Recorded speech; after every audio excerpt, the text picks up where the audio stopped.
Well, hey, welcome back to Who's Really the Boss podcast. Thanks for having me back.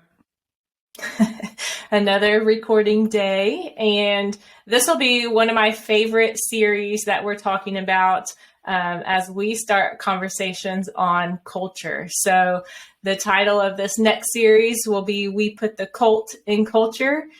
We have talked a ton about attracting team members, retaining team members, loving your job maybe, or making a job or a business where your days don't suck. And so anyway, we're talking all about culture. Yeah.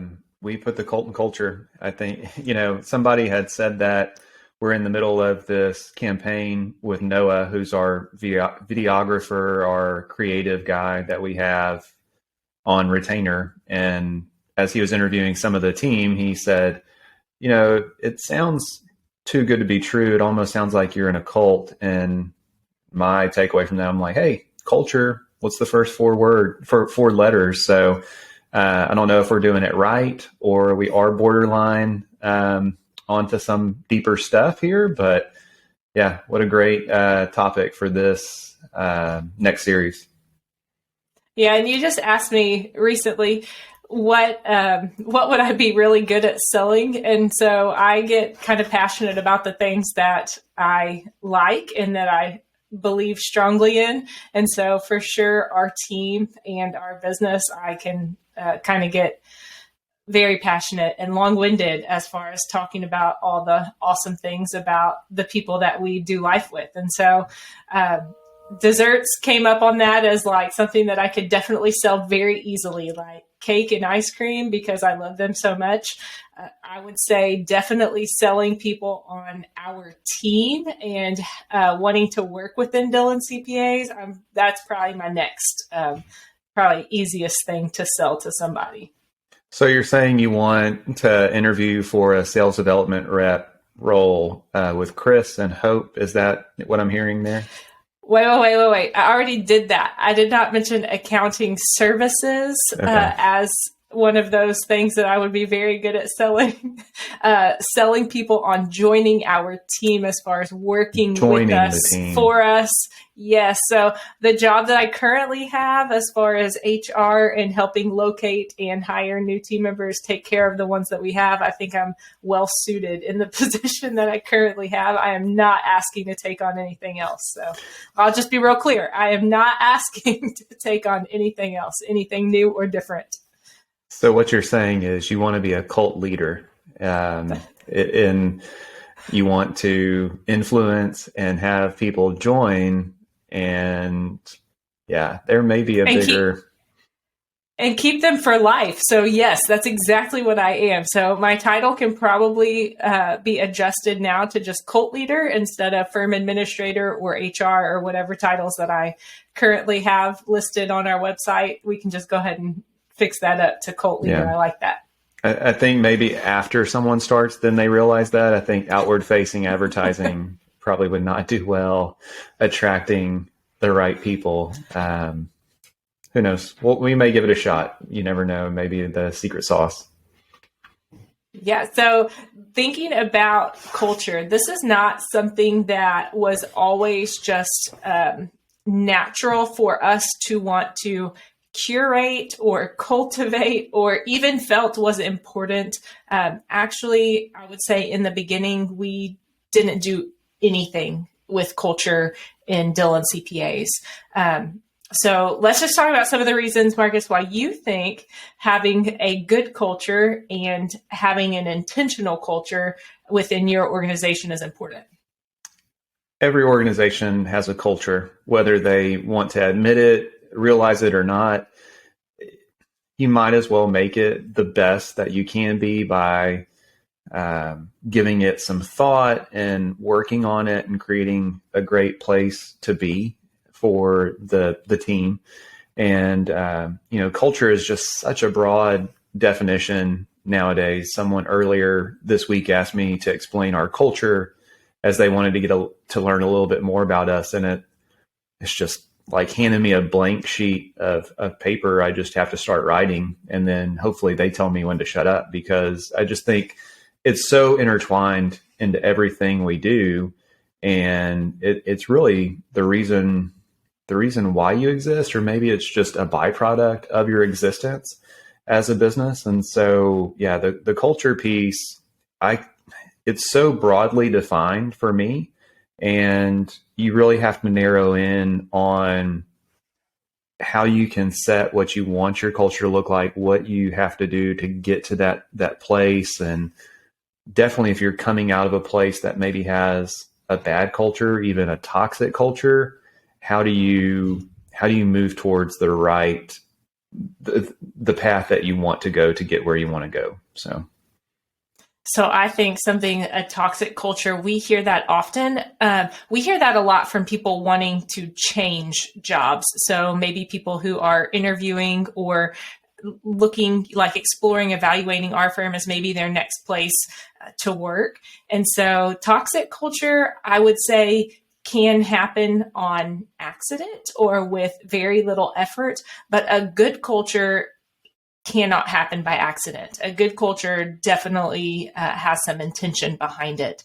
And so some of the reasons that we have learned, so as you're going along, beginning of business, like you're pretty busy, you wear a lot of hats, you do a lot of things. And so maybe culture isn't on the forefront of your mind. But what we realized as we wanted to scale and grow and make a sustainable business and a sustainable career, to make a legacy, right? Something that's not just a job and then when we stop, it's done, is really having a good culture. So if we want to attract good teammates, if we want to keep them forever, as long as they want to continue working, if we want to continue working for a long amount of time, right? If it's a miserable place to be, then likely our burnout is going to come quicker than if it was an enjoyable place to be. So those are some things. Anything else that you can think of why culture is important? It's from an employer and maybe even an employee perspective. When I used to be on the other side, it's kind of what keeps you around. It's the group that you do life with, and it's the belief system and how work. It's just the sauce at the end of the day. That's part of your life. And this is going to probably publish on the day of the tax deadline, April 18th this year, that Monday. And speaking from experience from not only our team, but then also other friends that we have in the industry, it was a very challenging few weeks as far as a busy tax season goes industry wide. We saw a lot of people overworked and burned out, and probably to the point where they're not willing to do that again. And some of the things that caused that are, it's the first April 15th deadline we've had in 2 years. We got used to a little bit more time, and the clients got used to a little bit more time. So this is the first year with that compression of that April 15th deadline coming back into play. And a lot of businesses were not set up to handle that well. Thankfully, we staffed up throughout the year last year to kind of meet the need of growing demand on our overall services. We still have a few clients that are probably not ideal, that we're still working through kind of transitioning to a better model or needing to have a different conversation with as far as who can serve them better. And there's just not enough hours in the day. And so I've come from a culture at other employers where it's just it's a grind, and that's not a healthy culture. And so I think what we will see over the next coming weeks are hopefully not an exodus, but I think it will be an exodus from accounting firms, from employers that are not treating their team right and do not have a healthy culture, maybe are not saying that was bad, how do we get better? This is what we're going to do immediately to start addressing those things. And it's all top down. People don't leave bad business; they leave bad leaders, and so I think it's on us as employers, as leaders, to be better than we were before. And culture is just it's kind of this inherent thing that bleeds into every aspect of the organization, and I think we're about to see how bad it really was through April 15th here in the next few weeks. So one thing that you said, we staffed up. So just highlighting and just reinforcing the importance of culture. The reason that we were able to find team members is because we do have a good culture here, and our current team will speak into that when a prospective team member is kind of interviewing us or, shopping out where they're going to make their next move to. Our current team, they are huge advocates for working in our organization. So having a culture allows you to be able to staff up so that you don't have people who are working 60, 70, 80 hours a week for 2 months or longer. So that's something that's really important. And then another thing is that it really is on leadership to define that culture, to curate that culture within the organization. That doesn't mean the leader has to be the one to do all the implementation, but definitely what you want it to look like. It is your business. So what you want it to look and feel like, and then that allows you to attract people who want similar things. So it just needs to be well defined so that when you do have team members coming on, they know what they're joining and it aligns with what they want. And that's how you can help retain them for the length of their career. Sure. Yeah, you brought up a really good point. And I think we're all wired uniquely, and we do a lot of study on personality. Once someone comes onto the team and as a group, people like to learn about themselves. And we've done that a few different settings as a team. And maybe the business owner, maybe the leader is not the best champion of culture. So it's identifying that right person who does become your cult leader. And it doesn't have to be the owner. The owner just has to be the one that's willing to encourage, spend budget to make that better. It's the little dollars that go a long way, as opposed to, it being so bad and then bonus or raise or overtime pay. And you think that's going to solve it. That's not always the case, especially with the workforce that we're seeing now that wants a better balance in life throughout the year and throughout their career. So, all that to say, I think it doesn't have to be the owner that is the champion. There's probably somebody else who's even better equipped and that really would do a great job being that person. Yeah. And one more thing that we haven't mentioned as far as why culture is important.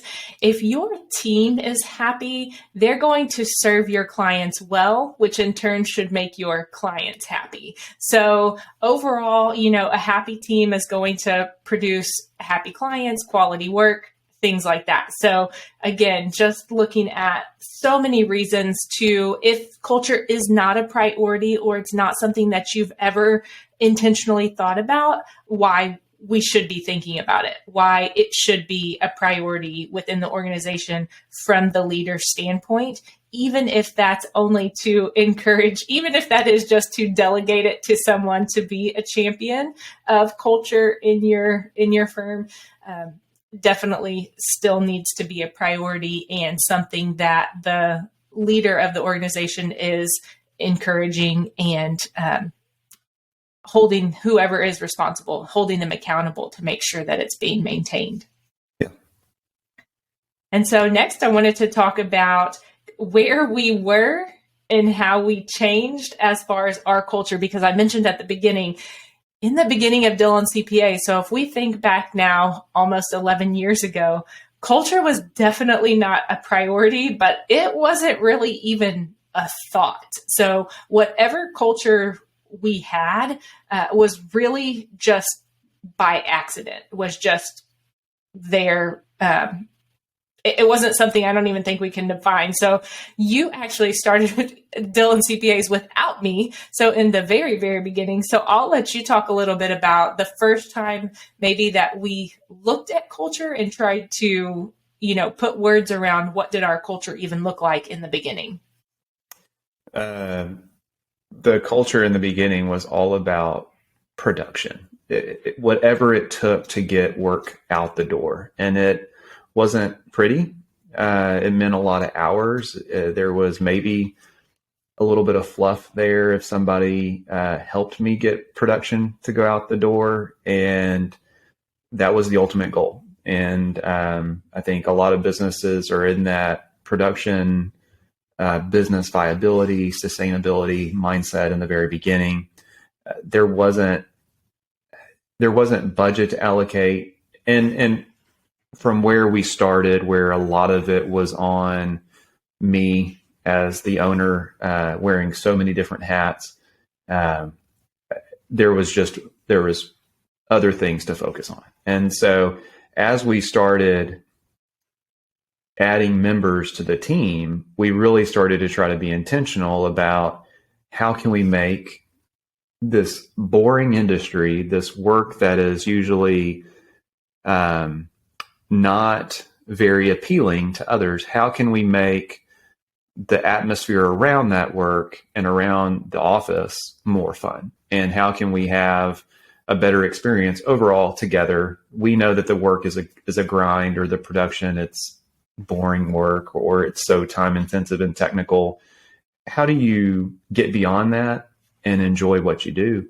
And so, that's where we started.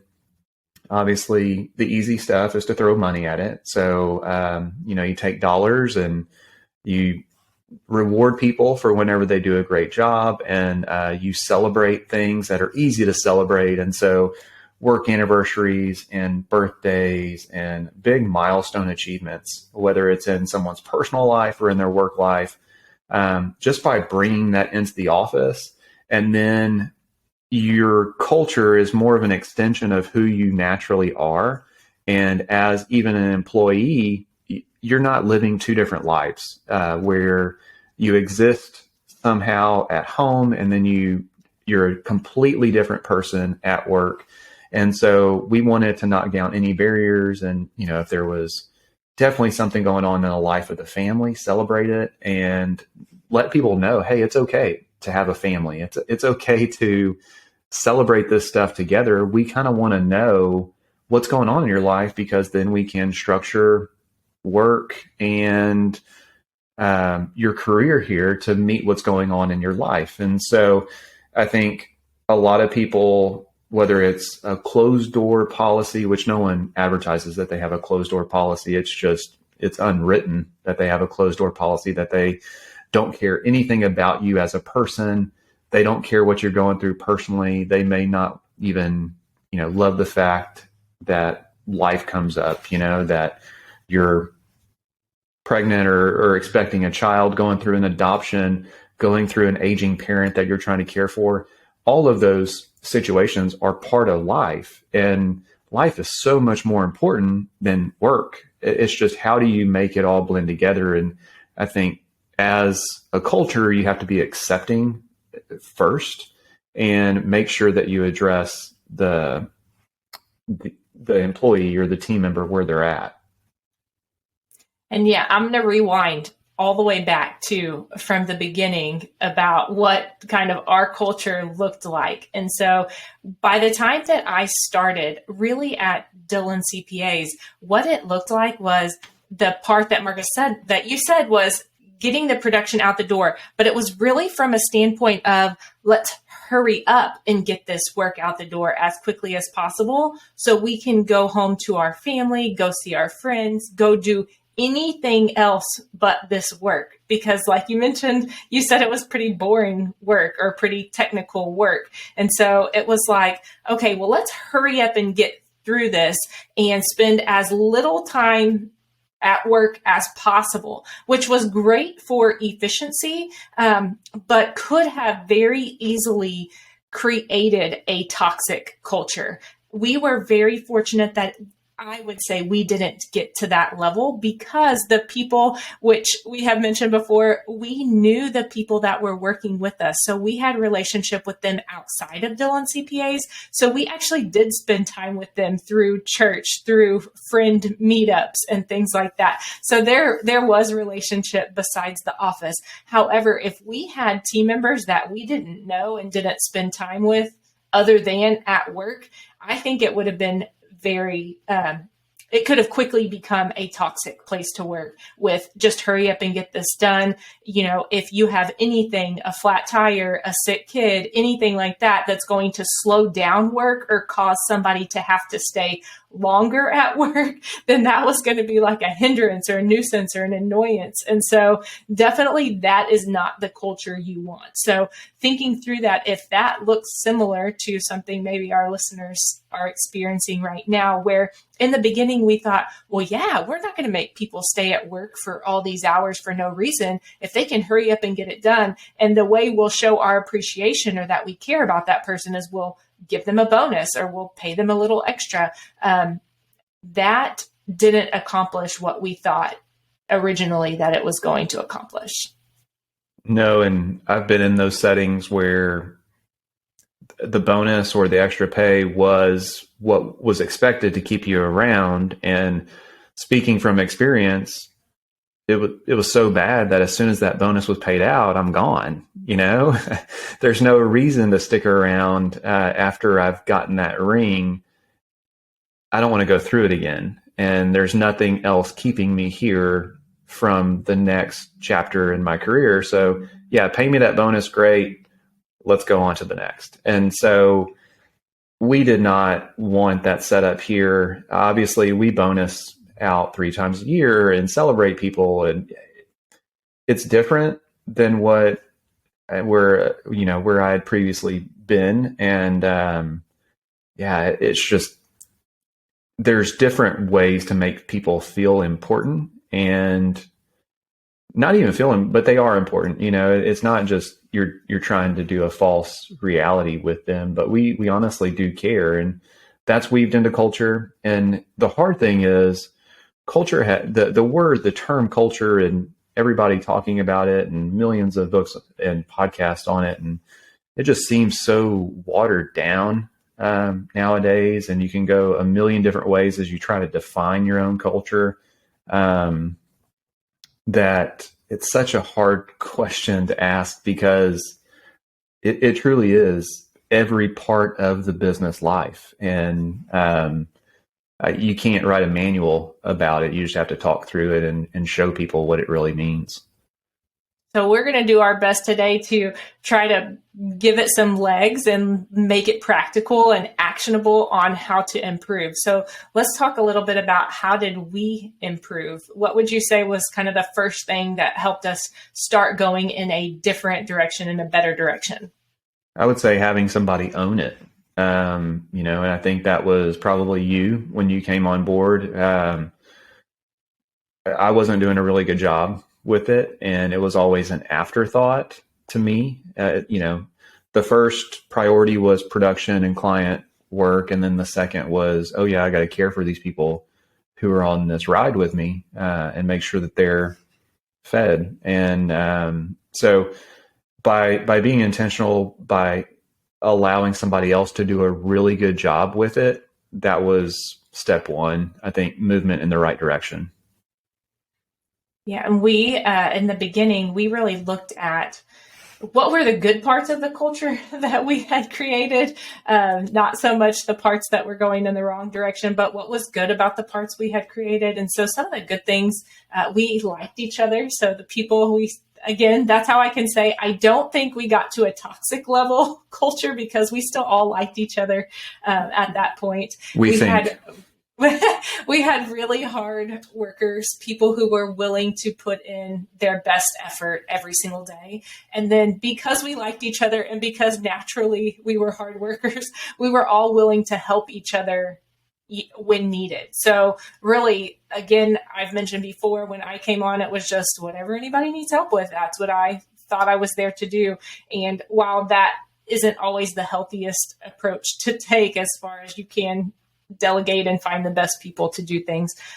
It is a good mindset to have, if needed, that you are willing to help people do other things to make the whole organization better. So Sure. to make the team better. No doubt. And you have to be, a servant mindset in that setting. And it's just, I think you came in, and so many other team members are willing to set their work aside to help others achieve what they were trying to get through. And definitely from a leader perspective, we're very lucky to have those people as leaders. And sometimes I was not that way. I was like, get out of my way. I got to get this out within the end of the day because I need to go home. Like there's just something bigger in mind that I need to go do. So we really started looking at how do we make those days more enjoyable. So if the work isn't going to change as far as the nature of the work, a tax return is still a tax return, or accounting, audit, whatever we were offering at the time, if that type of work wasn't going to change, what could we do to make it more enjoyable? And so one of the things that we started doing really from the beginning that I think was probably one of the most beneficial was we started meeting together as a team. So again, when I tell you, like, it was get the work done as quickly as possible, however you could get it done and go home. We didn't even leave time. Like if we have a meeting, that's going to take up time. And, those are billable hours that are just wasted if we're just sitting in a room talking to each other. At that time, we were small. Marcus, if you want to describe a little bit about what we like, how did we communicate if we weren't meeting on a regular basis as a group? You go into someone's office or yell at them down the hall. It was a very intimate setting is the, I guess, term. And we did not have technology like we do now as far as, Slack or Teams, all that stuff that now exists. And it was definitely, hey, I'm going to throw you a message. I might even try to listen to your response, but it's, going one way more than likely. And you compare that to where we're at today and, how we fly team members in for retreats and things like that. As the owner in a production setting, I try not to think about the billable hours that are in that room during that retreat as far as lost production or anything like that, because that is a huge investment of our people's time and other things that they could be working on, whether from a client basis or just opportunity cost in life, that they're able to spend time with their family or anything else, especially if they're traveling in for that. So I think it just we started small. We would celebrate life events, birthdays, anniversaries, things like that in office, probably in the conference room, bring in meals. And then I think meals, people like to eat. And I think we brought in, we tried to find any reason to bring in a meal. And then we started maybe even eating lunch together as a team. It's so hard to think back to some of those early days. And definitely if there's a reason to have desserts, you were all about it and you would be there for sure. And so I think it was just breaking bread with one another, talking about things other than work and genuinely caring for people was a great start. So when we were super small and not thinking so much about culture, our communication as far as mass communication for the whole team was we were so small and we were physically located in the same place. We could really overhear phone calls. We could overhear conversations. So we were all in the know all the time because we were always together and such close proximity that we could hear. I mean, you could hear sighs.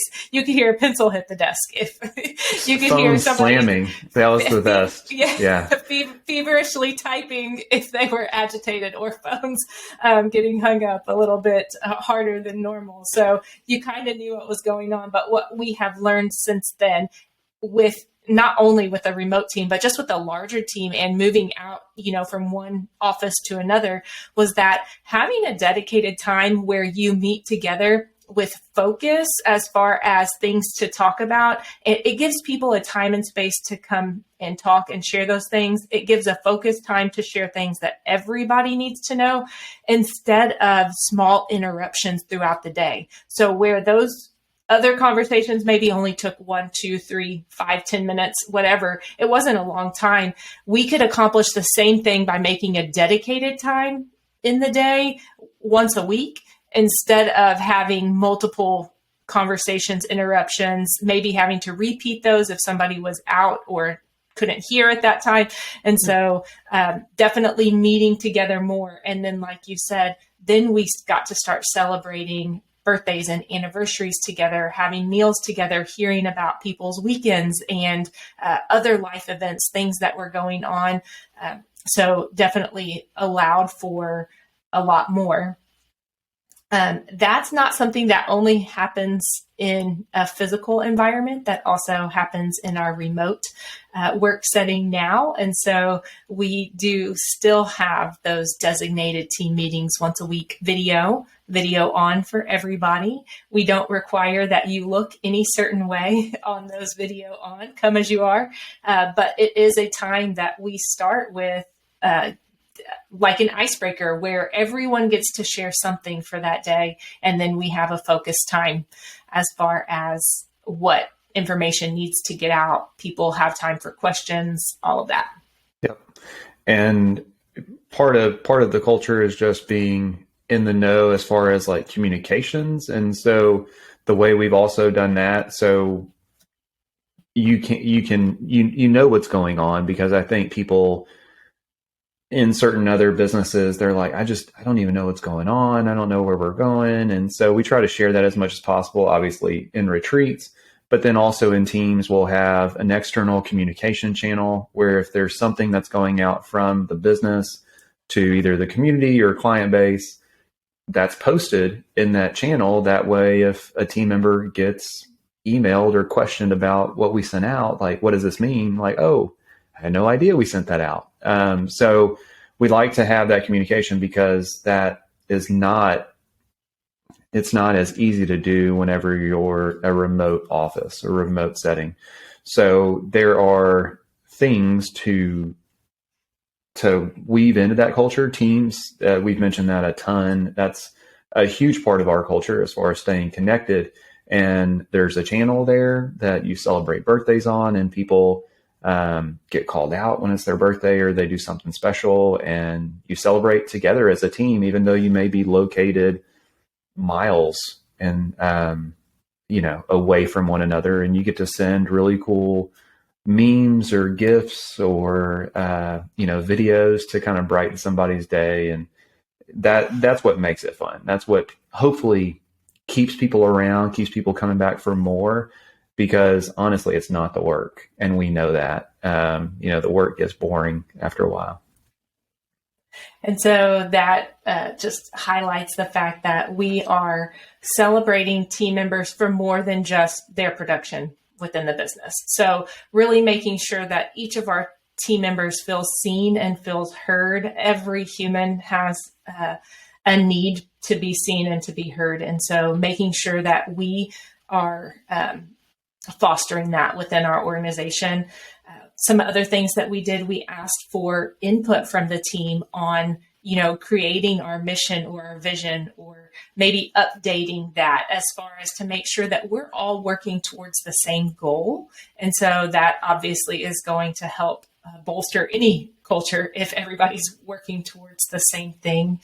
We ask for input all the time, actually weekly. So we check in with our team weekly and asking for input on how can we improve? How can we improve processes, services, service offerings, technology that we're using? What can we do to make it better? And then actually evaluating and implementing those ideas. So to ask for it and have no intention of implementing is not the way to go on that. So be sure if that's something that somebody might want to incorporate, that if you are asking for ways to improve and get better, that you are prepared to evaluate those opportunities and then implement them as well. Yeah. We survey a lot. And even if it comes down to, hey, we're going to go to breakfast, where do y'all want to go? Or what do you want? What do you want to do for after this, milestone? How do you want to celebrate? We poll whether it's, just you and me kind of internally, the leadership group, the whole team. We try to get people's buy-in because we're asking them to give up their time to do something, that as a team we can kind of rally around, and we definitely want their input. So polling, whether that's through a constant channel like we do on a weekly basis, or just a survey like, hey, how are we doing internally? That goes a long way, but you do have to incorporate that into the decision. You can't you can't just ask and not listen to it. I think there was an episode of The Office with the suggestion box that they never opened, and so really good stuff there on how you listen to your team to incorporate it into your culture. Ultimately, you have to be open to those suggestions and willing to listen to their 2 cents. That's a good point. I always can't decide on if I want things to be a surprise, and we decide it all so that it's a surprise, and our team either just show up for something or the surprise just shows up to them. Or do we ask for their input and then, have a better sense of, yes, this is actually something that they wanted, valued, liked. And so I go back and forth. So I would say it's probably a hybrid on what we do, but it is 100% okay to ask people what they want, what they like, what they value, get their answers, and then deliver on that. You don't have to come up with something so creative and out there and brand new every single time. If they've shared what they like, it's because they like it. So they're okay, repeating that, multiple times throughout the year. So don't make it harder than it is. It's okay to ask people what they value, what they like, how do they feel valued? Like, what can you do for them to make them feel valued? That's an okay question to ask. That's a great question to ask people. Yeah. I just think back to some of the surveys that went right, and then some of the surveys that just did not go right. And, we like to have fun here. And a story I remember, and this probably goes back to working with your spouse and being disappointed by working with your spouse, was one of my favorite stories, because I know it will always get a laugh, is the Secret Santa, where I was responsible for getting to the office early and putting this person's Secret Santa, who I think was mine, but you did all the work and got the gifts and everything like that. And I appreciate it. Putting that person's gift on their desk and putting your Secret Santa person's gift on their desk.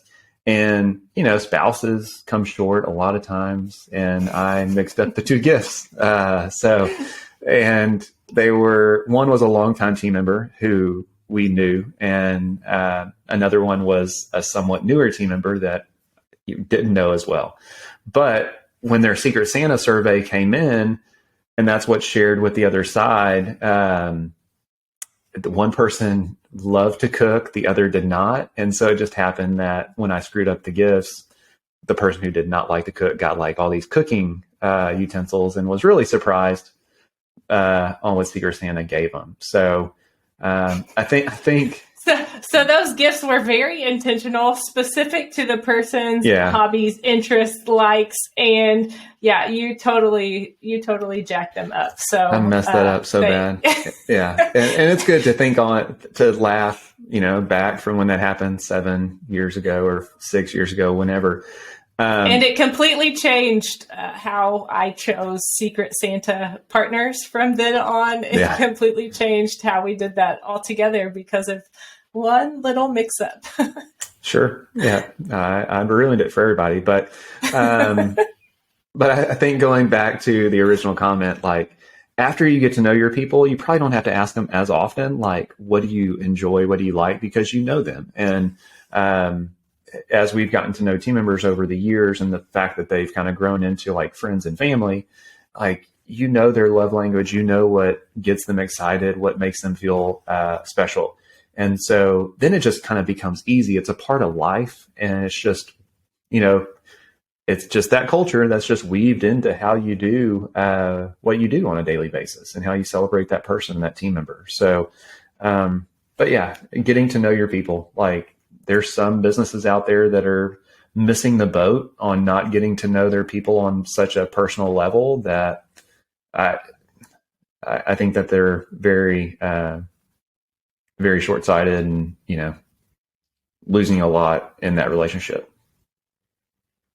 Well, this has been a good conversation. I don't think it's over yet. So I think there definitely has to be another conversation. You know me, I love practical examples like, okay, but what did you really do for your culture? Like, okay, once you ask the people what they liked, and once you ask, what are some ideas? How do we do it? And then also, I really like to have like a range of like, no budget, low budget, to maybe you have more budget or time to throw at that. So would love to talk through those maybe on our next episode. Yeah. Thinking on this one, for me, I think some of the two probably most important things, get intentional as far as defining what is your culture right now, and then develop relationships with the people in your organization. That those two things kind of encompass everything. If you have a relationship with those people and you're intentional about wanting it to be better, a better place to be day to day, I think you're going to improve your culture just from those two things. What would you say? Spot on. And that kind of goes hand in hand with hiring and, the questions that we all have to ask ourselves, like, would you hang out with this person in Mexico? Would you, go do life with this person? Are they a natural fit?